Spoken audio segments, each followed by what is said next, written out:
আপুনি জানেনে প্ৰতিদিনে কি খালে কিডনী পাথৰ টুকুৰা হৈ ওলাই আহে? বিশ্বৰ কোনখন দেশত সুন্দৰ মহিলা বেছি আছে? ৰাষ্ট্ৰপতিৰ গাড়ীখনত কি নিৰাপত্তা ব্যৱস্থা থাকে? প্ৰতিদিনে ৰাতিপুৱা চাইকেল চলালে কোনটো বেমাৰ ভাল হয়? আৰু সেউজীয়া জলকীয়া খালে কোনটো ৰোগ নিৰাময় হয়? এনেকুৱা নজনা প্ৰশ্নৰ উত্তৰবোৰ জানিবৰ কাৰণে ভিডিঅ'টো স্কিপ নকৰাকৈ শেষ পৰ্যন্ত দেখিবলৈ অনুৰোধ জনোৱা হ'ল। আৰু আপুনি যদি মোৰ এই চেনেলত নতুন হয় তেনেহলে চেনেলটি সাবস্ক্ৰাইব কৰি ৰাখিব। ভাৰতৰ ৰাষ্ট্ৰপতিৰ গাড়ীটো কোনটো কোম্পানীৰ? আপোনালোকৰ সন্মুখত অপশ্যন আছে ক অডি, খ মাৰ্চিডিজ ৰেঞ্জ, ক ৰেঞ্জ ৰোভাৰ, ঘ টয়োটা।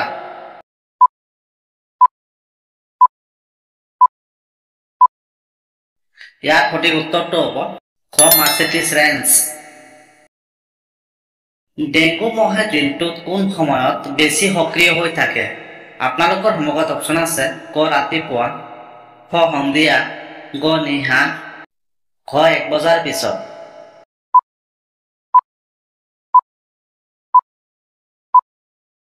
ইয়াৰ সঠিক উত্তৰটো হ'ব ক ৰাতিপুৱা। ভেটিকান চিটি ক'ত অৱস্থিত? আপোনালোকৰ সন্মুখত অপশ্যন আছে ক স্পেইন, খ ইটালী, গ পোলেণ্ড, ঘ ফ্ৰান্স।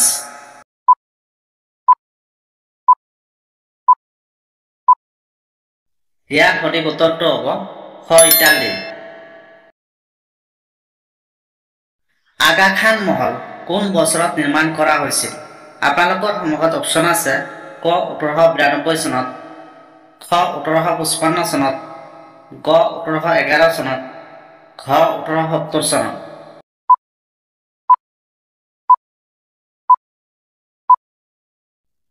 ইয়াৰ সঠিক উত্তৰটো হ'ব ক 1892 চনত।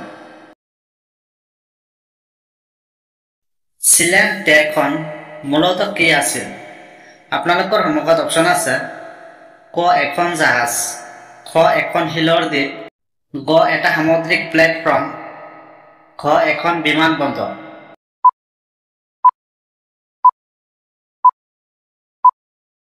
ইয়াৰ সঠিক উত্তৰটো হ'ব গ এটা সামুদ্ৰিক প্লেটফৰ্ম।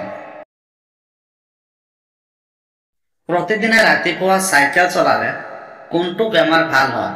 আপোনালোকৰ সন্মুখত অপশ্যন আছে ক মেলেৰিয়া, খ ডায়েবেটিছ, গ কৰ্কট ৰোগ, ঘ ডেংগু।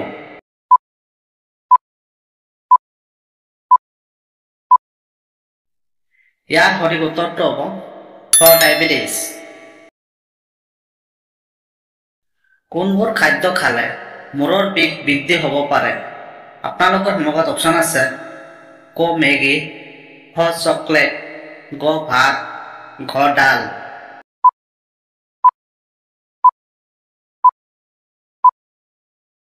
ইয়াৰ সঠিক উত্তৰটো হ'ব খ চকলেট।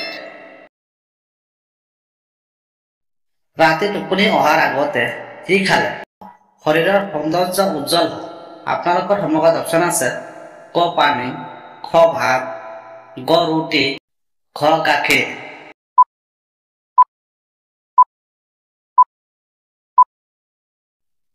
ইয়াৰ সঠিক উত্তৰটো হ'ব ঘ গাখীৰ। চান্দ কেতিয়া দেখা পোৱা যায়? আপোনালোকৰ সন্মুখত অপশ্যন আছে ক বৰষুণৰ পিছত, খ বৰফৰ কণিকা থাকিলে, গ সন্ধিয়া, ঘ আন্ধাৰত।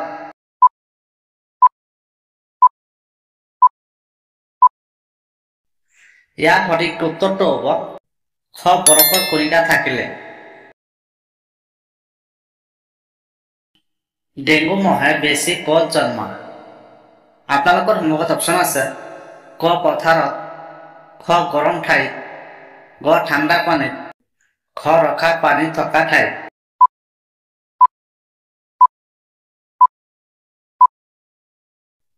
ইয়াৰ সঠিক উত্তৰটো হ'ব ঘ ৰখা পানী থকা ঠাইত। ৰাষ্ট্ৰপতিৰ গাড়ীখনত কি নিৰাপত্তা ব্যৱস্থা থাকে? আপোনালোকৰ সন্মুখত অপশ্যন আছে ক ব্লেড প্ৰুফ, খ সাধাৰণ, গ কোচেৰে বনোৱা, খ উন্মুক্ত।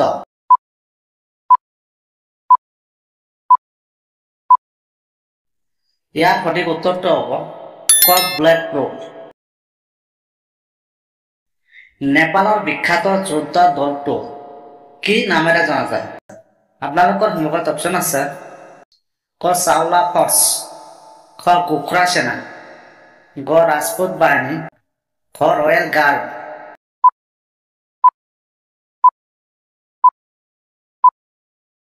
ইয়াৰ সঠিক উত্তৰটো হ'ব খ গোখৰা সেনা। ফিলিপাইন চৰকাৰে ডিগ্ৰী লাভৰ বাবে ছাত্ৰ ছাত্ৰীক কিমান গছ ৰোপণৰ নিৰ্দেশ দিছে? আপোনালোকৰ সন্মুখত অপশ্যন আছে ক 5টা, খ 10টা, গ 20টা, খ 100টা।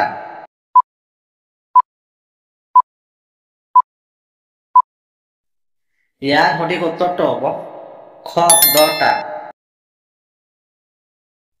মাইগ্ৰেনৰ বাবে কোনটো বস্তু এৰাই চলা উচিত? আপোনালোকৰ সন্মুখত অপশ্যন আছে ক বিশ্ৰাম, খ উজ্জ্বল পোহৰ, গ শান্ত সংগীত, ঘ গাৰ পানী।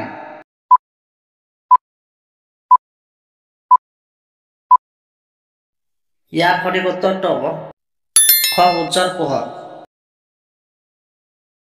মানুহৰ শৰীৰত কোন দুটা অংগই গোটেই জীৱনকাল বৃদ্ধি হৈ থাকে?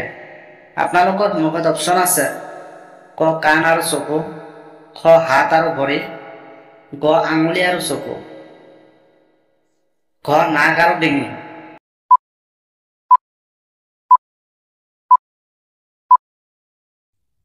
ইয়াৰ সঠিক উত্তৰটো হ'ব ঘ নাক আৰু ডিঙি। কোনটো ভিটামিন খালে চকুৰ দৃষ্টিশক্তি বৃদ্ধি হয়? আপোনালোকৰ সন্মুখত অপশ্যন আছে ক ভিটামিন ডি, খ ভিটামিন কে, গ ভিটামিন এ, ঘ ভিটামিন বি।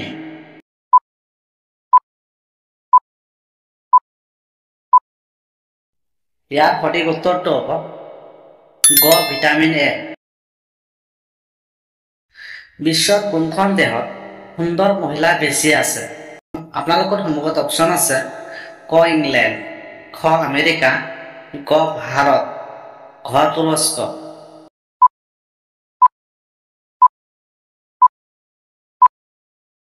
ইয়াৰ সঠিক উত্তৰটো হ'ব ঘ তুৰস্ক। প্ৰতিদিনে কি খালে কিডনীৰ পাথৰ টুকুৰা হৈ ওলাই আহে? আপোনালোকৰ সন্মুখত অপশ্যন আছে ক মৌ, খ গাখীৰ, গ পানী, খ লেম্বু।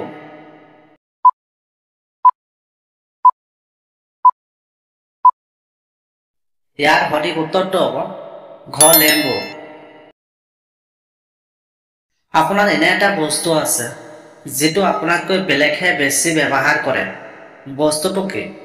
আপোনালোকে এই প্ৰশ্নৰ উত্তৰটো জানিলে কমেণ্ট বক্সত লিখি দিব।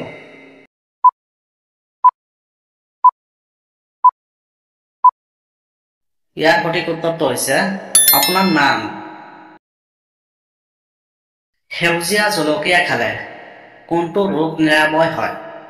আপোনালোকৰ সন্মুখত অপশ্যন আছে খ চৰ্দি আৰু কাহ, খ পেটৰ বিষ, গ মূৰৰ বিষ, ঘ হজম শক্তি।